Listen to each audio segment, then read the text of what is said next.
Castilla was built in 1968 as the summer residence of the founders of Liceo de Cagayan University. So inside we will take a look at their portraits and then we will discuss a little bit more about them. So sunod na ta and then we start our tour. Dayon. So as you can see, no, it is a preserved home. So this is called what you call a lifestyle museum. So it's the preserved house of the Velayz family. Let's gather around here in front of the portrait. Silod mo, come inside. So we'll get to know more about the owners of the museum. And then mulibot ta. We'll go around the museum and then we'll go to all the rooms and then we will discuss. And then you can ask questions. So, kuan siya kanang, as you can see, no, na living room, dining room, we have our bedrooms, and then each area is organized na sa rooms, we have the memorabilia of each member of the family. So now, we will take a look at this portrait on the wall. So this is ang mga tagiya sa museum, the founders of Liceo. Attorney Rodolfo Neri Velayz and Madam Elsa. So that's them. And then over there we have a portrait of the mother of Attorney Rodolfo. Let's take a look at this portrait over here. So this is Doña Senora Paz Neri San Jose. So the Neris are the ones who are from Cagayan de Oro talaga. So this area in Carmen where they built the La Castilla was the murag plantation of the Neri Velayz family. This is where they used to plant their coconut and their corn because before the 1960s, the Philippines was a big exporter of copra and corn oil. So that was murag one of the businesses of the family. And then si Madam Paz the matriarch of that. So over here we have another portrait. This is a portrait of the only daughter of the Velayz family. So this is Madam Rafaelita when she was 16 years old. So now she's around mid-70s. And then syempre she inherited all of this, the school, the museum. So she's the chairman of the board of Liceo and all their businesses.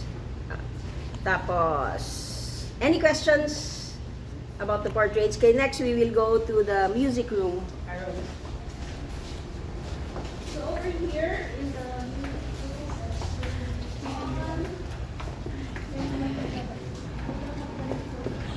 the music room. Wow. So this is the music Full room, no? When La Castilla was designed, the music room was already incorporated in the design. So in the middle, we can see an indoor fountain. Functional din siya naman. Functional din siya. Yes, this fountain was purchased in one of the trips of the family to Rome.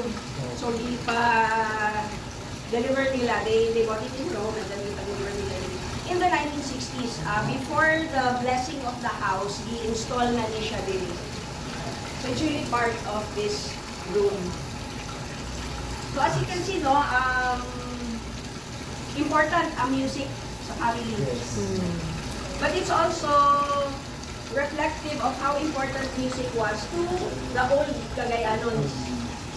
Kay sa una, it was said na if you walk Belle Street, na dito ang mga old houses, makadungog yun ka old sounds of the piano because each family will have someone who knows how to play the piano. So it's the same with this family na they really built a music room. Tapos si Attorney Velayz Magod, aside from being a lawyer, he was also, and aside from managing the school, no, he was also a musician. So he was known to play around 16 musical instruments. Wow. So kung if he has guests, how he entertains is he plays music, either the violin or the piano. So the music room was really important. And it also shows na noong unang panahon how we enjoyed music. It was a social activity. We enjoyed it with other people. Let's take a look at this, kunyari.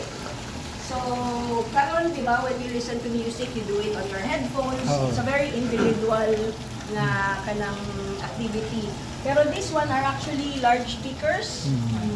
And then you had to have a room, no? And you had to have this. So, at the turntable. And then ang imong music collection karon, you just download it. Pag before, ingani ang music collection 45. sa family. And gabalik na rin ba siya karon?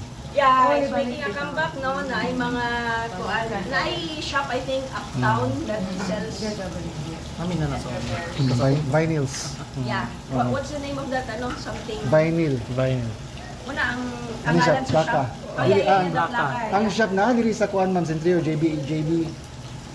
Off the record, the commercial, no commercial. Really know if it's functional because you're not using it naman. Sayang ba? Yeah. Maybe someday magkuha mi og ka ng technician. So there. So- Even the cassette, Recorder. there was like mga dagko nga reels. And then ang balaan na, we also have a collection of that. So ingani siya. So actually kani wala na ako ni naabtan because Mura ko una siya nga tape, ma'am. Tape siya ba? yeah, murag tape pero kanaan like di ba sa Tapes, iba when naman. ang mga designs kay they become smaller so mo ni siya ang dako pa.